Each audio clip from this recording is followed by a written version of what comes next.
La verdad los hará libres. Juan 8:32. Instituto Bíblico Católico, Avenida La Paz 1665, en Guadalajara. Espiritualidad bíblica. Espíritu Santo, Espíritu Divino, ven a nosotros. Espíritu Santo, fuente de luz,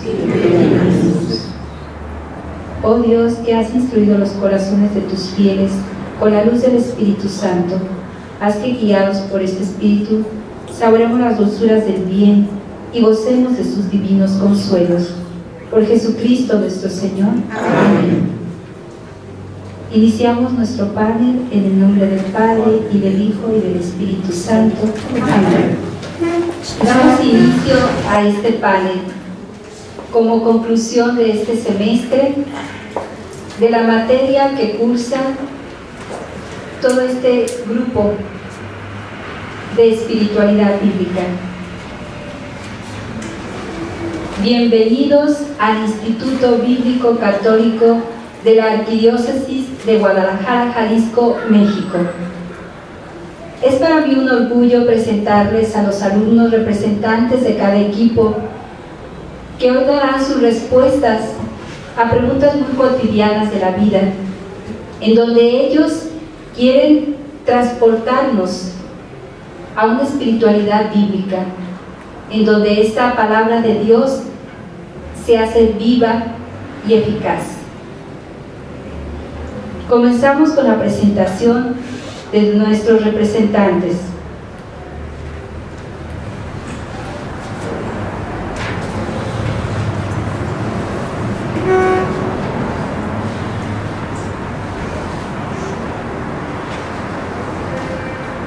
Luis Jorge García, de primer semestre. Buenas tardes, es un honor estar aquí en el Instituto Bíblico y representar a mis compañeros del primer semestre. Un saludo para todos aquellos que nos ven en los distintos países de América Latina. Escajadillo Villanueva Jorge, de primer semestre. Sí, para mí también es un honor que me hayan permitido estar en este panel. Un saludo a todos, que el Señor esté con ustedes y yo para servirlos. Carla Susana Lombardi González, del primer semestre. También estoy muy contenta por estar participando en este panel representando a mis compañeros de primer semestre, y mando un saludo también a todos los que alcance esta transmisión. Gracias. Luz María Pérez Mendoza, primer semestre. Buenos días, por la gracia de Dios estoy aquí.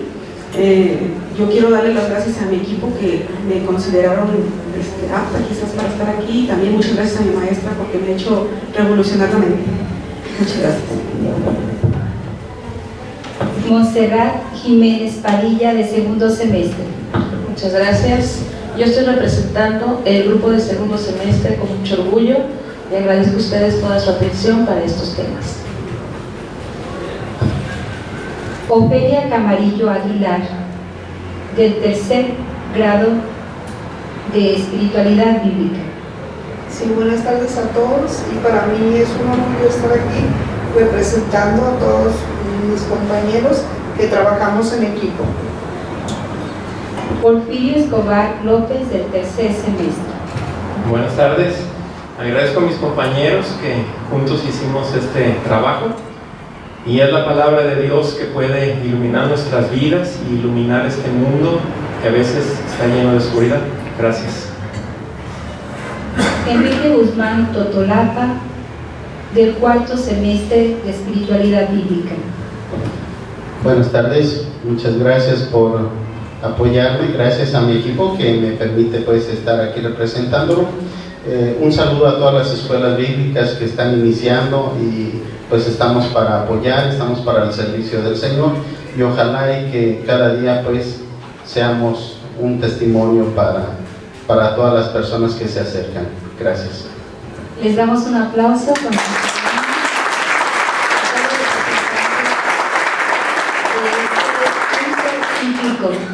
Como ven, aquí tenemos 4 semestres representados.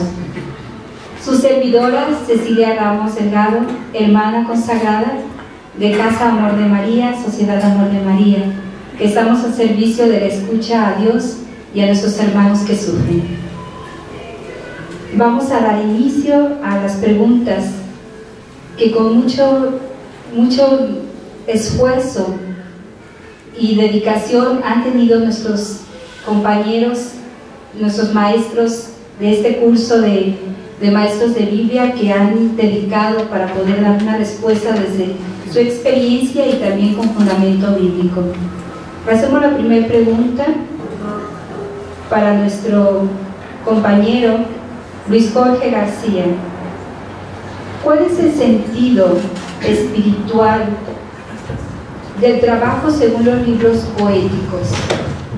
Bueno, los libros poéticos son los Salmos, el libro de las Lamentaciones y el Cantar de los Cantares. La espiritualidad de estos libros se basa en primer lugar en la armonía, en el amor que el salmista hace para comunicarse con Dios, y este amor también nos llena de paz el alma. Los libros poéticos también están basados, su espiritualidad está basada en que es un diálogo de amor entre lo humano y lo divino. También representa esta espiritualidad los dones, las virtudes que la persona tiene para comunicarse con Dios y para comunicar a Dios hacia los demás. Entonces, de esta espiritualidad yo tomo el libro de los Salmos para contestar esta pregunta. El libro de los Salmos es el libro poético por excelencia de la Biblia, y los Salmos son a su vez la oración por excelencia de nuestra Madre Iglesia. Verbigracia, tenemos el libro de la liturgia de las horas. Bien, dentro del libro de los Salmos podemos decir que se vive el trabajo desde una perspectiva de una vivencia humana y espiritual. Y para esto tenemos el Salmo 127, que nos da un sentido a lo que es el trabajo. Dice el Salmo 127: si Yahvé no construye la casa, en vano se afanan los albañiles. Si Yahvé no guarda la ciudad, en vano vigila la guardia. La enseñanza capital de este salmo es que todo esfuerzo humano es inútil si no tiene la ayuda de Dios. Todo esfuerzo humano, si no está avalado por la ayuda de Dios, va a ser inútil. Eso es lo que quiere el salmista expresar e inculcarnos, ya que todo éxito viene de Dios. Y también nos quiere inculcar el salmista en esta espiritualidad que esa ayuda que Dios nos da no puede quedar al margen, no podemos quedar al margen de la divina providencia o de la providencia divina, porque ¿qué caso tiene que un constructor haga una casa si no tiene la seguridad de vivir en ella? ¿O qué caso tiene que un centinela avise que viene un enemigo si él también está en la incertidumbre de que el fuego lo puede alcanzar o el mismo ataque del enemigo lo puede dañar, si no tiene la confianza en Dios? Entonces aquí podríamos decir: dichosos los que creen que su trabajo es obra más de Dios que del propio esfuerzo humano. Entonces todo lo que tenemos en nuestra vida es una bendición de Dios, de Él viene todo, y eso lo tenemos que tener presentes. Entonces yo les invito a que le demos sentido a nuestro trabajo basados en la espiritualidad de estos libros, en especial en el libro de los Salmos. Si nosotros leemos este salmo antes de nuestras actividades, vamos a estar seguros de que le vamos a dar gracias a Dios, que todo lo que Él nos da es un regalo, que todo lo que nosotros hemos logrado o realizado, o lo que vamos a realizar posteriormente, es un regalo del Señor, todo viene de Él, y así también vamos a agradecerle. Entonces así también vamos a comunicar nuestra espiritualidad en todas nuestras actividades y en nuestro ambiente laboral. Gracias. Muchas gracias. También para Jorge, que es Cajadillo. sería continuar esta misma pregunta. ¿El trabajo es un deber, una necesidad o bien una bendición para crecer espiritualmente? Sí, yo me voy a centrar un poco en la espiritualidad cristocéntrica de San Pablo y escogí algunas citas que espero nos permitan aterrizar sobre este tema.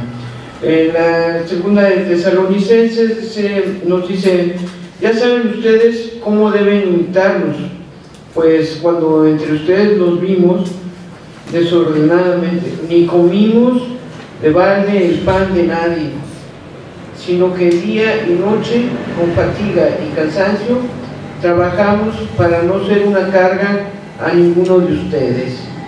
En esta cita Pablo se pone de ejemplo y no nada más se lo dice a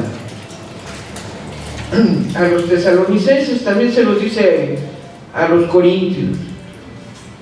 Dice: hasta el presente pasamos hambre, sed, desnudez, somos abofeteados y andamos errantes, nos fatigamos trabajando con nuestras manos, si nos insultan, bendecimos, si nos persiguen, lo soportamos, si nos difaman, respondemos con bondad. Entonces se vuelve a poner Pablo otra vez de ejemplo. Y si nos regresamos a la segunda de Tesalonicenses, hay una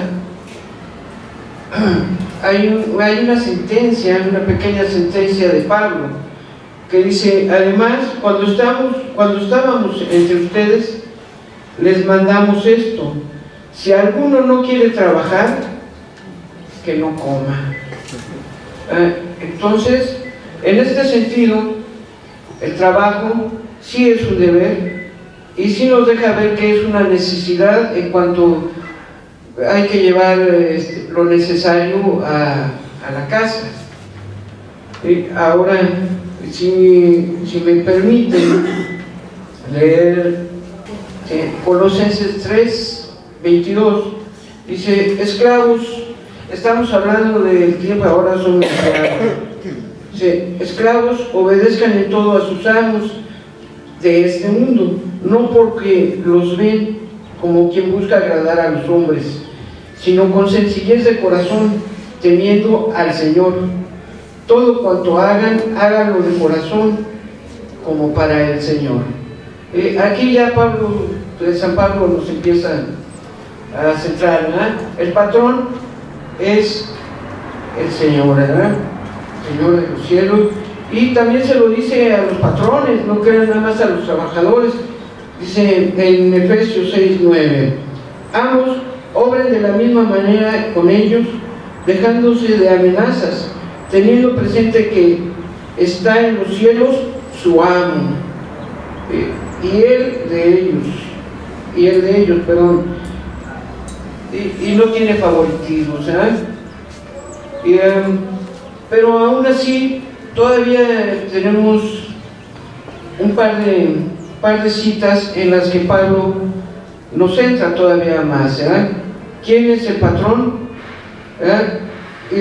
En Romanos 12:4 dice de la manera de trabajar, dice: pues así como nuestro cuerpo en su unidad posee muchos miembros y no desempeñan todos los miembros la misma función, así también nosotros, siendo muchos, no formamos más que un solo cuerpo en Cristo, siendo los unos para los otros miembros, pero teniendo dones diferentes, según la gracia que nos ha sido dada.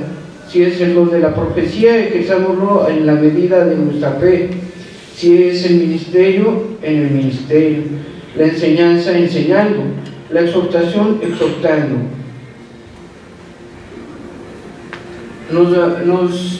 Nos centra perfectamente, ¿verdad? De San Pablo, de su espiritualidad cristocéntrica, pues nos lo deja bien clarito, ¿verdad? El patrón para el que trabajamos es Cristo. Y el trabajo que debemos de hacer, sí, por supuesto hay muchos trabajos, pero San Pablo nos deja bien clarito cuál es el principal trabajo que tenemos. Y eso lo vamos a ver en Corintios 9:16.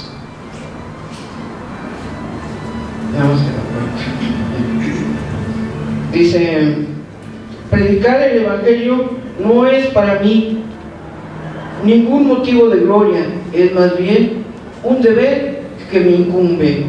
Ay de mí si no predico el Evangelio.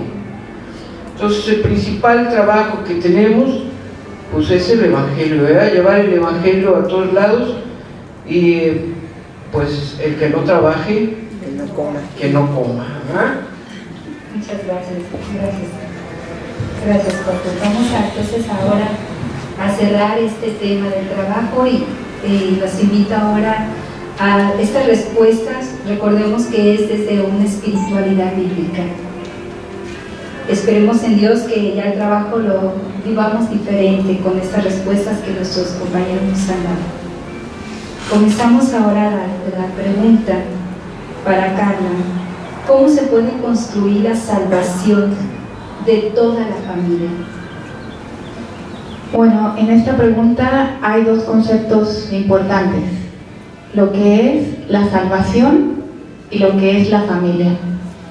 Si nosotros observamos actualmente la familia en nuestra sociedad, pues vemos que hay un resquebrajamiento total de esta célula de la sociedad. Los divorcios constantes, los jóvenes ya no creen en el matrimonio, las discusiones que se viven dentro de la familia nos pone a pensar que la familia está en crisis. Sin embargo, ¿cómo salvarla? ¿Cuál será esta espiritualidad que nos puede llevar a esta salvación? En las Sagradas Escrituras precisamente habla de la historia de la salvación y nos da el camino para llegar a esta salvación. Sin embargo, vamos a centrarnos más en lo que es la espiritualidad paulina, la espiritualidad de San Pablo, que nos dice cosas prácticas para que la familia llegue a esta salvación. Primeramente, ¿cuál es esta espiritualidad? La espiritualidad que San Pablo nos invita es la espiritualidad por Jesucristo, muerto y resucitado, que por Él todos hemos sido salvados. No hay discriminación, sino que al contrario, todos estamos integrados en esta salvación. Y esto nos lo dice claramente en Efesios 2. Pero Dios, rico en misericordia, movido por el gran amor que nos tenía, estando muertos a causa de nuestros delitos, nos vivificó juntamente con Cristo. Por gracia habéis sido salvados. Aquí está claramente: por Él, por Cristo, hemos sido salvados. Entonces, ¿a qué nos invita esto? La pregunta nos dice el cómo, es decir, la espiritualidad se tiene que vivir. La espiritualidad no es teórica, hay que vivirla. Y San Pablo nos dice claramente cómo unirnos a Cristo en la familia. En Filipenses 2:1-5 nos dice, nos exhorta San Pablo, teniendo un mismo sentir, un mismo amor, un mismo ánimo, y buscando todos los mismos. No hagan nada por ambición o vanagloria, sino con humildad, considerando a los demás superiores a uno mismo, y sin buscar el propio interés, sino el de los demás. Tengan entre vosotros los mismos sentimientos que Cristo. Aquí está la clave: la unidad en Cristo, en este mismo sentir. Si nosotros vamos educando en la familia poco a poco a unirnos y adherirnos a Cristo en este mismo sentir, buscando lo mejor para los demás, vamos uniéndonos a la cruz de Cristo. Y es clara la misión para la familia. En Efesios 5 nos narra San Pablo claramente la misión que tiene el padre, la mamá y los hijos. El papá El esposo ama a la esposa, como Jesús amó a su iglesia. La esposa sumisa a la cabeza, pero la sumisión consiste en esa comunicación de amor, en esa base. Y los hijos, obedecer a los padres. En eso estamos uniéndonos a la cruz de Cristo. Claramente está ahí la misión que San Pablo nos está exhortando. Ahí está la salvación. Y esta es una invitación: a hacer práctica esta salvación en Cristo, a vivir la familia como verdaderamente Jesús la pensó desde un principio, viviendo con esta misión para poder unirnos a esa salvación que Jesús ya nos la dio. Únicamente nos toca a nosotros tomarla. Muchas gracias, gracias Carlos. Ahora vamos a continuar con la familia. Luz María Pérez nos va a responder cómo dar una respuesta desde la espiritualidad bíblica a una familia que sufre la enfermedad de algunos de sus miembros. Primeramente, profundamente empatizada con este tipo de sufrimientos, porque pues, en mi casa también lo hemos vivido. Yo quisiera contestarle desde la espiritualidad paulina. San Pablo fue un aguerrido luchador, un apóstol de la fe. Él a través de su fe, abrazando profundamente la fe, fue que logró superar todas las adversidades que le presentó el ser apóstol de Cristo. Bien, y desde su carta a los Romanos, en el capítulo 8, versículo 18, nos dice: entiendo por lo demás que los sufrimientos del tiempo presente no pueden compararse con la gloria que un día vendrá. Efectivamente, los sufrimientos son un elemento de la vida del que nadie escapa. Definitivamente todos de alguna forma vamos a sufrir. Hay gente que sufre hasta porque tiene polvo en su casa. Entonces, en este caso, el caso de una enfermedad en la que se encuentran los seres amados postrados, los seres amados sufrientes, la persona que los cuida sufre quizás más que los propios enfermos. Entonces, los sufrimientos tienen dos aspectos, quizás por donde verlos. Una forma es vivirlos sin Dios. Cuando los vivimos sin Dios, estamos siempre en oposición, ¿verdad? Estamos en oposición, ¿por qué? Porque lo que está pasando de todas maneras va a pasar, viviéndolo con Dios o no viviéndolo con Dios. De tal forma que es un sufrimiento inútil, es un sufrimiento que no salva, es un sufrimiento que no fructifica, que amarga la existencia y con la cual se hace más difícil el camino. Por otro lado está vivir el sufrimiento con fe, con Dios con nosotros. Si Dios con nosotros, entonces ¿quién contra nosotros? ¿Verdad? Nos dice San Pablo también que él, esta forma de enfrentar los sufrimientos, en la segunda carta a los Corintios, en el capítulo 12, versículo 10, nos dice: yo me complazco en soportar por Cristo debilidades, injurias, necesidades, persecuciones y angustias, porque cuando me siento débil, entonces es cuando soy fuerte. Viene ahí otra forma de verlo, una doble dimensión.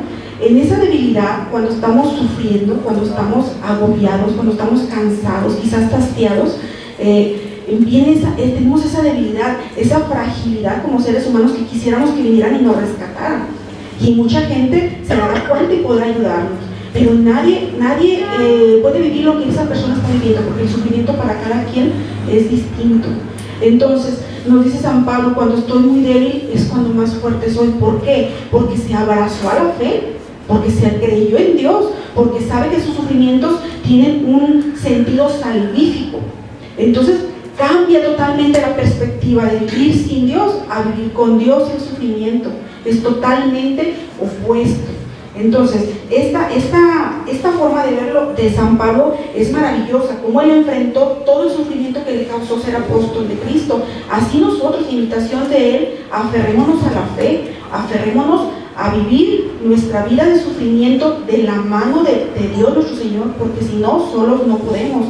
Hay palabras muy alentadoras también en el capítulo 5 de la carta a los Romanos de San Pablo, el capítulo 5 del versículo 2 en adelante, dice: por la fe en Cristo hemos llegado a obtener esta situación de gracia. Es un gran regalo estar sufriendo, fíjense nomás, San Pablo así lo ve, en la que vivimos y de la que nos sentimos orgullosos, esperando participar de la gloria de Dios. Y no solo esto, sino que hasta de los sufrimientos nos sentimos orgullosos, sabiendo que los sufrimientos producen paciencia. La paciencia produce virtud sólida, y la virtud sólida, esperanza. Qué palabras tan alentadoras. Una esperanza que no defrauda, porque al darnos el Espíritu Santo, Dios ha derramado su amor en nuestros corazones. Entonces vivamos con el Espíritu Santo, que el Espíritu Santo llene nuestros pasos, ilumine nuestro camino, abra nuestra mente, nuestra inteligencia a la razón y la verdad, y nuestro corazón al amor, a la paz y al fe. Muchas gracias. Gracias Luz María. Ahora vamos a continuar esta misma pregunta del tema de la familia para Enrique Guzmán. ¿Qué espiritualidad bíblica sugiere para que una familia se mantenga unida? Sí, yo voy a citar uno de los libros sapienciales y quisiera citar el libro de los Proverbios, que es el que nos ilustra y nos da vida para cómo una familia pues pueda seguir adelante en el camino del Señor. Y nos queremos apoyar en el libro de los Proverbios, en el capítulo 15, verso 1, que nos dice: una respuesta amable calma la furia, una palabra hiriente hace que aumente la cólera. Y vemos pues como nosotros en nuestras familias, con nuestros hijos, esto abunda. Hay veces que en nuestra familia, si nosotros, nuestros hijos nos piden apoyo y nosotros les contestamos con una palabra de amor, con una palabra sapiencial, con una palabra de amor de Cristo, van a tener amor. Eso es lo que va a abundar. Tenemos pues que tener mucha comunicación con nuestros hijos. Nuestras familias pues han estado sufriendo mucho. Una guía muy importante que me ha tocado pues también estar de una manera, estar en contacto, es la encíclica del Papa Juan Pablo II, que nos da mucha luz, que es Familiaris Consortio. Y bueno, es el consorcio de la familia, cómo una familia se debe de mantener unida, cómo debe de estar unida ante la sociedad y cómo debe de estar unida también y participante, cómo debe de participar desde el más pequeño hasta el más grande. Es importante pues también el testimonio, nosotros como padres que estamos dando ante la sociedad con nuestros hijos, cómo nosotros debemos de dar un buen testimonio, debemos de ser coherentes, lo que nosotros decimos a lo que también nuestros hijos deben de vivir. Y bueno, apoyándome en una segunda cita también del libro sapiencial de los Proverbios, tenemos el capítulo 15, verso 4, nos dice: las palabras que apaciguan son un árbol de vida, la lengua perversa rompe las energías. Y vemos pues como las respuestas nosotros como familia, y veíamos pues en esta encíclica del Papa cómo la familia ha sido atacada pues en estos últimos momentos. Debemos de estar nosotros viviendo una familia cristocéntrica, para que esta familia cristocéntrica tenga vida. Si nosotros con Dios, ¿quién contra nosotros? Entonces es una invitación para rescatar. Y bueno, en la familia es donde se dan los primeros valores, es donde se da a conocer los valores, ¿sí? Si se da a conocer en la familia los valores, pues vamos a crear unos hijos que sean unos buenos cristianos y también que sean unas buenas personas ante la sociedad. Gracias, Enrique. Con su pregunta y respuesta cerramos el tema de la familia. Ahora comenzamos el tema de los medios de comunicación. Para Monserrat Jiménez, ¿de qué forma podemos darle un mejor aprovechamiento a los medios de comunicación en temas de espiritualidad bíblica? Gracias. Para responder a esta pregunta es necesario hablar de la fuente de toda espiritualidad, que es el Espíritu Santo. ¿Qué mejor manera que hablar del libro de los Hechos de los Apóstoles, donde Él es el protagonista? San Lucas nos narra la acción extraordinaria del Espíritu Santo para crecer en Él, para seguir creciendo en Él y fortalecernos para ser valientes y evangelizar. El Espíritu Santo es el protagonista en todas las decisiones de la Iglesia, capaz de transformar a los apóstoles en valientes misioneros de Jesús. Es la fuerza que lanza a la Iglesia naciente y actual a predicar a Jesús. A través del tiempo hemos evolucionado tecnológicamente. Actualmente tenemos la gran ventaja de contar con herramientas y medios que nos facilitan la comunicación de masas de forma globalizada e inmediata. Los medios de comunicación por sí mismos son solo eso, medios. Los medios son herramientas que opera el hombre. Los medios, nosotros, los seres humanos, estamos detrás de ellos. Los medios por sí mismos no actúan. Nosotros, los humanos, son los que les damos el mejor o peor aprovechamiento. Entonces, yo sugiero que para darle un mejor aprovechamiento a los medios de comunicación en temas de espiritualidad, como comunicólogos de estos temas, debemos capacitarnos mejor, personalmente crecer en la espiritualidad, partir del amor de Dios y pedir la intervención del Espíritu Santo. El magisterio de la Iglesia valora y reconoce la gran importancia de que gozan en el momento actual los medios de comunicación. Reconoce en ellos un instrumento eficaz para su tarea. Así lo dijo San Juan Pablo II. A la llegada de la tecnología, con la llegada de las tecnologías informáticas y los medios de participación informática, a la Iglesia se le ofrecen nuevos medios para llevar a cabo su misión. Está claro que la Iglesia debe utilizar estos nuevos medios que se le ofrecen para facilitados por la investigación humana en la tecnología de computadoras y satélites, para su cada vez más urgente tarea de evangelización. Para concluir, solo me resta invitar a todas las personas que de alguna manera u otra utilizan los medios de comunicación para evangelizar, que sigamos el ejemplo de San Pedro, que con la ayuda e iluminación del Espíritu Santo en su primer cátedra transmitió un mensaje tan eficaz que convirtió a más de 3,000 personas, como nos lo narra San Lucas en el libro de Hechos de los Apóstoles, en el capítulo 2, verso 41. Después de esto, los que acogieron su palabra fueron bautizados, y aquel día se les unieron unas 3,000 personas. Entonces está latente la invitación. Todas las personas que llevan a cabo esta tarea de evangelizar a través de los medios, debemos ser valientes, audaces, dejarnos transformar por el Espíritu Santo, vivir la espiritualidad de una forma personal para poder ser luz en las tinieblas que estamos viviendo actualmente. Gracias. Muchísimas gracias. Con Moses se cierra este tema y abrimos ahora ya la praxis de nuestra espiritualidad, que es la pastoral. Ofelia nos va a responder la pregunta. Ofelia Camarillo: ¿qué espiritualidad bíblica aportaría para el trabajo pastoral? Se va al Evangelio de San Mateo, donde ahí se ve el reino de los cielos.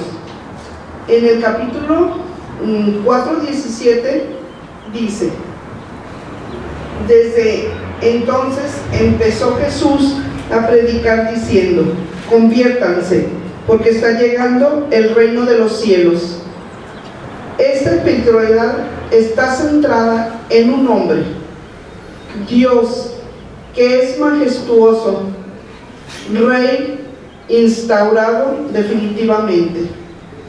Pide la respuesta de confiar y comenzar el camino del discípulo que desea agradar al Rey.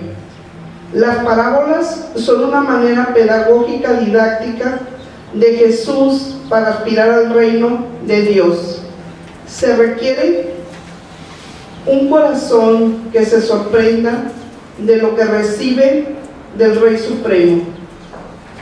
Por lo tanto, Jesús inicia su espiritualidad de conversión a los demás, invitándolos a que se unan y sean sus testigos para llevar toda su misión y se reúnan para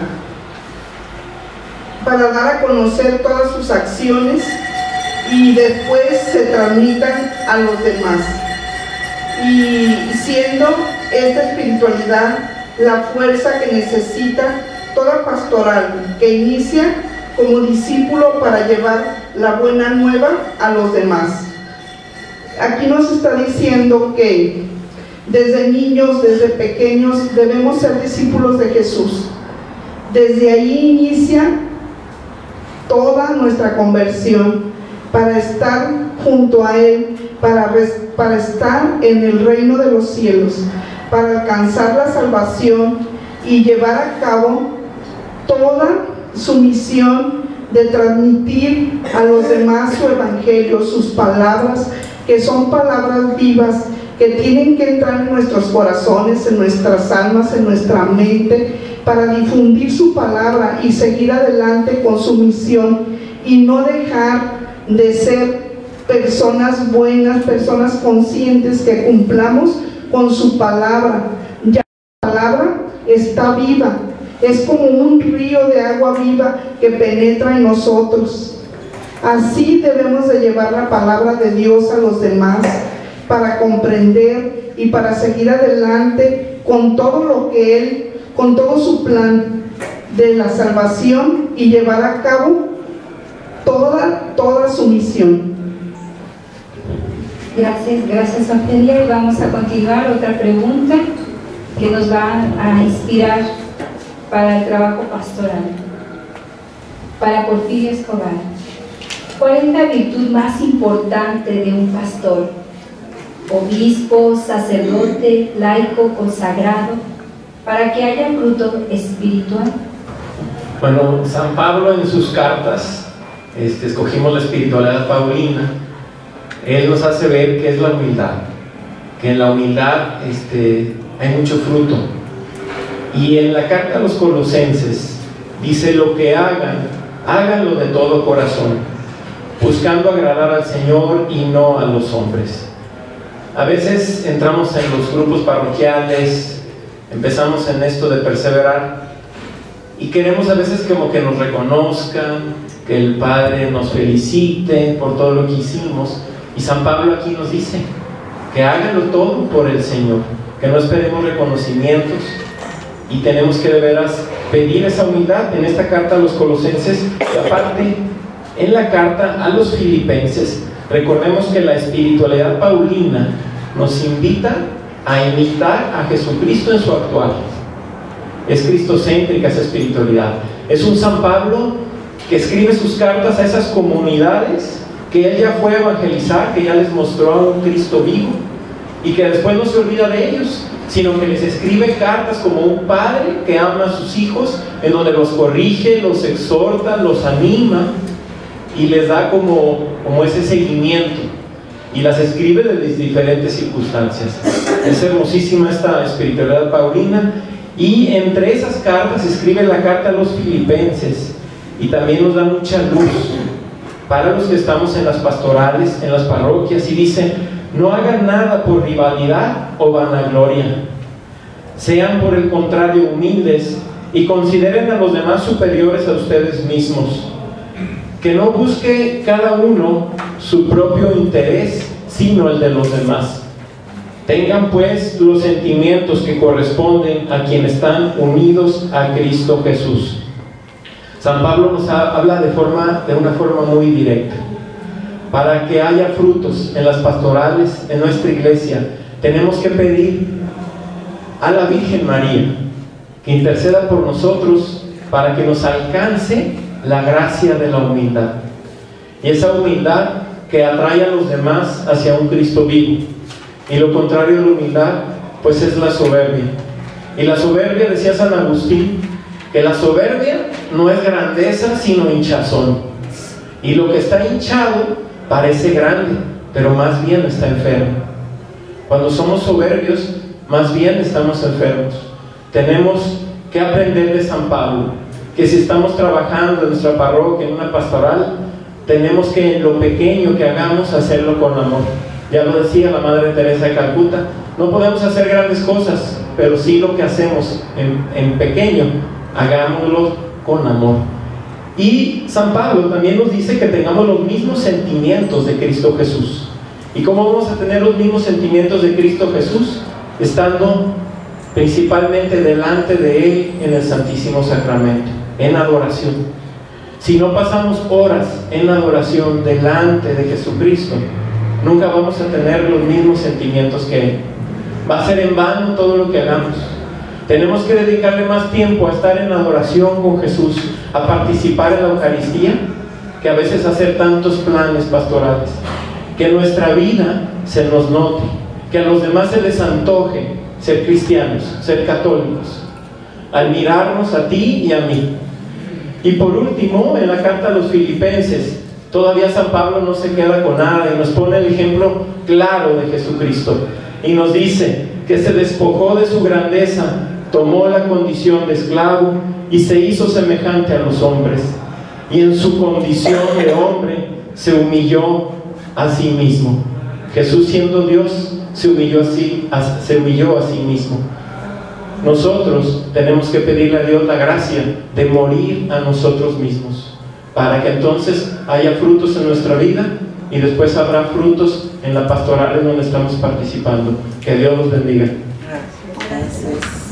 Gracias a todos ellos que han respondido estas preguntas desde su perspectiva, tanto experiencia humana, experiencia pastoral, experiencia familiar, experiencia de trabajo, medios de comunicación. Todas estas respuestas nos dan la garantía de que ya comenzaron a vivir una espiritualidad. Con este panel queremos representar una conclusión, una rúbrica o evaluación con la cual hemos aprendido como una estrategia de aprendizaje. Quiero dar las gracias a cada uno de mis alumnos de su apertura, no solamente a estas respuestas de cada uno de ellos. La Biblia tiene muchísima espiritualidad. Son 73 libros los que nosotros como católicos hemos arrasado. Cada uno hemos encontrado una riqueza enorme de espiritualidad. Con estas respuestas y muchas más que podemos adentrarnos a la espiritualidad bíblica, queremos nosotros no solamente ser personas de un hacer, sino de ser en el Espíritu, ser más llenas de Cristo, ser más llenas de Dios, ser más sensibles a tantos personajes que trae nuestra Biblia y que son ejemplo de vida espiritual. Agradecidos también con este Instituto Bíblico Católico de la Arquidiócesis de Guadalajara, que nos da tanta enseñanza, tanto aprendizaje y formación.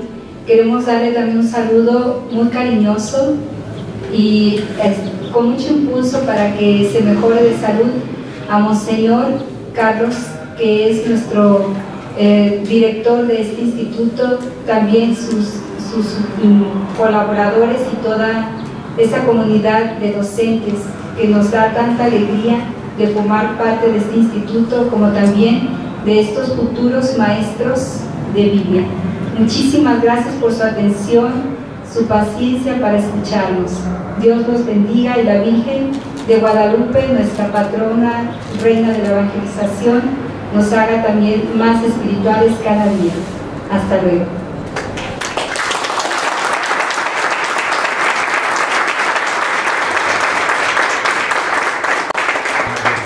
Los hará libres. Juan 832, Instituto Bíblico Católico, Avenida La Paz 1665 en Guadalajara.